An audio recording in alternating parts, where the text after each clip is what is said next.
Ուրեմն այսօր առավոտվանից հերթական անգամ սկսվել է հայկական ժամանակ և քննչական կոմիտե օպերացիա։ Ինչ է սա նշանակում և ինչ է տեղի ունեցել։ Այսօր առավոտվանից վաղարշաբաթ խոշորացված համայնքում ձերբակալվում են Հաղթանակ դաշինքի ավականու թեկնածուները և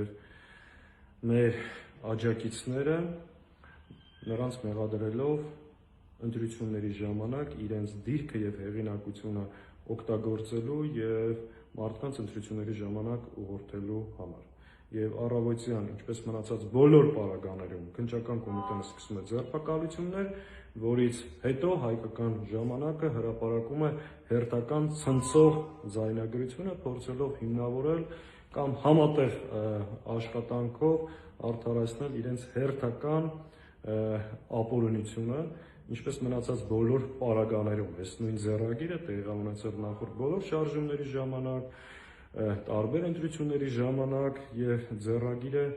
նույնն է, որևէ բան սրանց մոտ չի փոխվել։ Ես հիմա չեմ անդրադառնում այդ ձայնագրությունը որքան է ճիշտ, որքան է կտրած, կպցրած, սարկած, բայց նույնիսկ այս ձայնագրություններով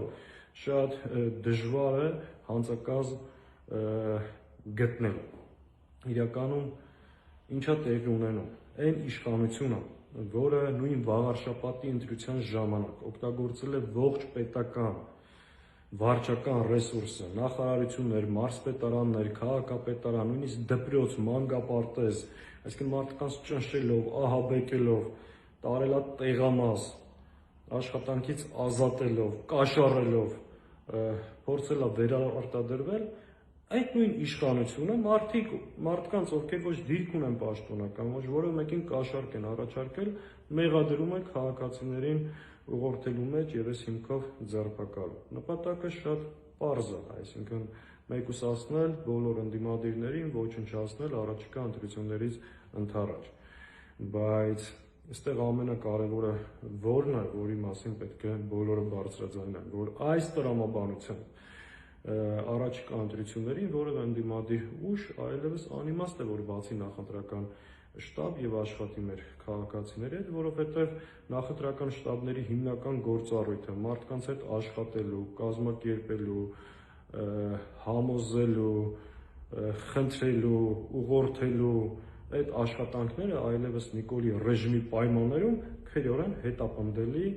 արարքներ են։ Եվ այս հիմքով ցանկացած մեկին մեր երկրում կարող են ձերբակալել։ Այս տրամաբանությամբ, Ժողովուրդ ջան, եթե որևէ ընտանիքում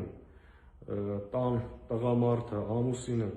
իր կնոջը հորդորի կամ խնդրի, որ քվեարկի որևէ քաղաքական ուժի, այս հիմքով կարող են իրեն ևս ձերբակալել։ Հետևաբար այս է Նիկոլի ռեժիմը և նրա խաղի կանոնները, այսինքն բոլորը լռեն, որևէ մեկը որևէ բան չանի, իրենք կարողանան իրենց ռեսուրսներով, ապօրինություններով, այս քննչականով ու դատախազությունով, որը դարձել է սիվիկի ու հայկական ժամանակի դուստր ձեռնարկությունը, սրանցով մարդկանց ձերբակալեն և վերարտադրվեն։ Այս պահին տեղեկացնում եմ, որ նաև շատ ընկերներ զանգահարում են, մեր պատգամավորները գտնվում են վարշապատում, փաստաբանական թիմ է աշխատում և մենք մեր ամբողջ ուժերով, հնարավորություններով, ռեսուրսներով մեր ընտրողների, մեր գործընկերների կողքին ենք լինելու և բոլոր հնարավորություններով պաշտպանելու ենք այս խուժան իշխանության ռեպրեսիվ մեքենայից։ Եվ սա նաև այս ամեն ինչին զուգահեռ կարևոր ուղերձ է այս իշխանությունների կողմից ողջ ընդդիմադիր դաշտին, որ առաջիկայում սրանք ինչեր են պատրաստվում անել իրենց վերարտադրության համար։ Մենք այս մասին բազմաթիվ անգամ խոսել ենք և շարունակում ենք պնդել, որ այս կեղտոտ խուժան չարիքի իշխանության վերարտադրությունը կանխելու և հավանական ռեպրեսիաներին դիմագրավելու համար ընդդիմադիր ուժերը անկախ իրենց դիրքավորումներից մի շարք կարևոր հարցերում, այդ թվում նաև ապագա ընտրությունների վերահսկողության իրական մեխանիզմներ ստեղծելու հարցում պետք է մեկտեղեն իրենց ուժերը և լրջորեն պաշտպանվեն այս չարիքի վերարտադրությունը կանխելու համար։ Պինդ մնացեք, առաջ։